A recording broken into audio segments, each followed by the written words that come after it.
অসম ভাষিক উন্নয়ন বোৰ্ডৰ পৰা আপোনালোকলৈ লৈ আহিছে ফ্ৰী ই-ৰিক্সা। নমস্কাৰ, আপুনি যদি ভাবি আছিলে এখন ই-ৰিক্সা লোৱাৰ কথা, তেতিয়াহ'লে এই ভিডিঅ'টো সম্পূৰ্ণকৈ চাওক। আপুনি ই-ৰিক্সা লোৱা বন্ধ কৰক, এতিয়া ৰখাই দিয়ক আপুনি, কাৰণ আপুনি ফ্ৰীকৈ পাব ই-ৰিক্সা। কেনেকৈ পাব, কেনেকৈ আপুনি ফৰ্ম আবেদন কৰিব লাগিব, সকলো কথা এই ভিডিঅ'টোত আপুনি সম্পূৰ্ণকৈ গম পাব। তো এই ভিডিঅ'টো সম্পূৰ্ণকৈ চাওক আৰু জানক কেনেকৈ আপুনি ফৰ্ম ফিল আপ কৰিব আৰু কেনেকৈ পাব আপুনি ফ্ৰীকে ই-ৰিক্সা। মন দি শুনিব কথাবিলাক, কাৰণ ফৰ্ম দি আছিলে কিন্তু বৰ্তমান সময়ত ফৰ্ম আৰু নিদিয়ে, কাৰণ অনলাইনতে সকলো হ'ব। অনলাইনতে আপুনি ফৰ্ম আবেদন কৰিব লাগিব, মাত্ৰ 20 টকা 30 টকা ক'ৰবাত অনলাইন কেফেত আপুনি দি লৈ তাৰ পৰা অনলাইন কৰি দিব লাগিব, আৰু অনলাইন কৰিলে আপুনি পাই যাব ই-ৰিক্সা। কেনেকৈ পাব, কিমান ডেটত আপুনি অনলাইন কৰিব লাগিব, সকলো কথা এই ভিডিঅ'ত পাব। অ'কে, ভিডিঅ'টো আমি প্লে কৰি দিছোঁ।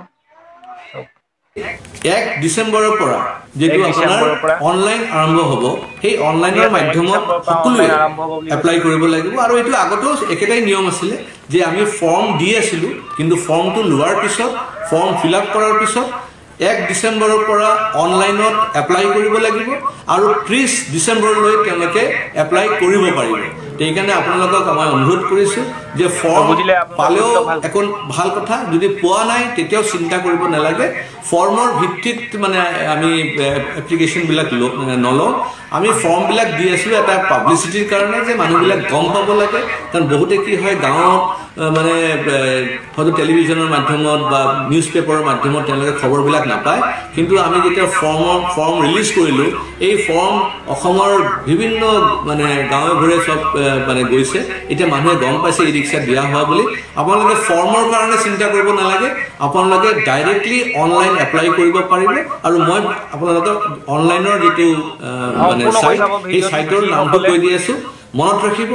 আমাৰ অসম ভাষিক সংখ্যালঘু উন্নয়ন বোৰ্ডৰ যিটো চাইট, সেইটো হৈছে www.linguisticminority.com।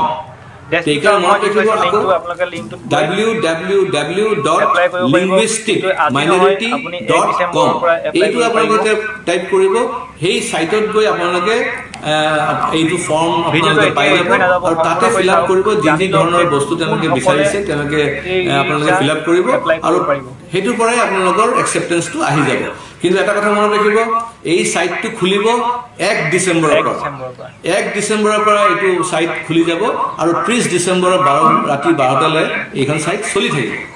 আৰু এটা কথা মনত কৰিব যে এইটো হৈছে ভাষিক সংখ্যালঘুসকলৰ কাৰণে।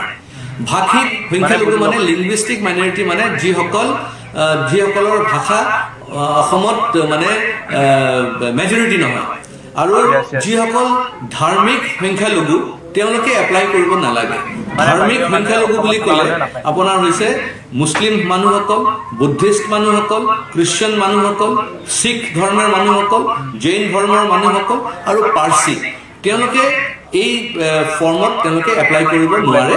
তেওঁলোকৰ কাৰণে বেলেগ বোৰ্ড আছে, সেইকাৰণে সেই বোৰ্ডৰ পৰা যেতিয়া ঘোষণা কৰিব তেতিয়া তাতে কৰিব পাৰিব।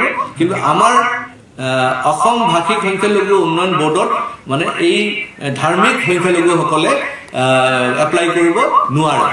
আৰু মনত ৰাখিব, ST সকলেও এইটোত মানে এপ্লাই কৰিব নোৱাৰে। আৰু অসমৰ ভাষিক সংখ্যালঘু বুলি ক'লে বিশেষকৈ যিসকল বাঙালী হিন্দুসকল আছে, যিসকল হিন্দী ভাষী আছে, তেওঁলোকে এপ্লাই কৰিব পাৰিব। তেতিয়াহ'লে কি হয়, কনফিউজনবিলাক নহয়। আৰু কাৰো লগতে আপোনালোকে কণ্টেক্ট কৰিব নালাগে। মানে ফৰ্মটো ক'ৰবাত পাইছে যদি খালি ফৰ্মত আপোনাৰ গাইডলাইনটো চাই ল'ব পাৰে। এই ফৰ্মটো ক'তো জমা কৰিব নালাগে, এই ফৰ্মটো আপোনালোকে ক'তো এতিয়া আপলোড কৰিব নালাগে, ডাইৰেক্টলি অনলাইনত আপোনালোকে এপ্লাই কৰিব পাৰিব। এইখিনি মোৰ ক'বলগীয়া আছিল। আৰু এটা কথা স্পষ্ট, যিসকলে ই-ৰিক্সা চলাব তেওঁলোকেই এপ্লাই কৰিব। যিসকলে BPL হৈ আছে, মানে বিল' পভাৰ্টি লাইন মানে ফেমিলিৰ যিসকল মানুহ আছে, তেওঁলোকে এপ্লাই কৰিব। আৰু বিশেষকৈ বয়স হ'ব লাগিব 25 বছৰৰ পৰা 50 বছৰৰ ভিতৰত, আৰু গোটেই অসমত এপ্লাই কৰিব পাৰিব। গোটেই অসমত যিকোনো জেগাৰ পৰা এপ্লাই কৰিব পাৰিব। কিন্তু এটা কথা মই ৰিকুৱেষ্ট কৰিছোঁ সকলোকে, ক'তো পইচা দিব নালাগে। ঠিক আছে, আপোনালোকে শুনিলে, সকলো কথা গম পালে আপোনালোকে। তো 1 ডিচেম্বৰত আপোনালোকে ৰৈ নাথাকিব। যিসকলৰ ইচ্ছা, যিসকলে চলাব খোজে, আপুনি কিন্তু আনি আকৌ বেচিব নোৱাৰিব, সেইটো কথা চাফ কৈ দিয়া আছে ইয়াত। আপুনি নিজে যদি চলাব খোজে গাড়ী এখন, তেতিয়াহ'লে ই ৰিক্সা যদি চলাব খোজে তেতিয়াহ'লে এইটোত ফৰ্মত আপুনি এপ্লাই কৰিব পাৰিব ঠিক আছে তো আজি ভিডিঅ'টো কেনেকুৱা পালে আপোনালোকে সকলোৱে কমেণ্ট কৰিব আৰু ভিডিঅ'টো যিমান পাৰে শ্বেয়াৰ কৰিব সকলোৱে গম পোৱাটো দৰকাৰ সকলোৱে যাতে পাওক তাৰে কামনা কৰিলোঁ তো আজি ভিডিঅ'টো ইমানেই নেক্সট ভিডিঅ'ত আকৌ পাম তেতিয়াহ'লে বাই বাই থেংকছ ফৰ ৱাচিং জয় জুবিন দা জয় আই অসম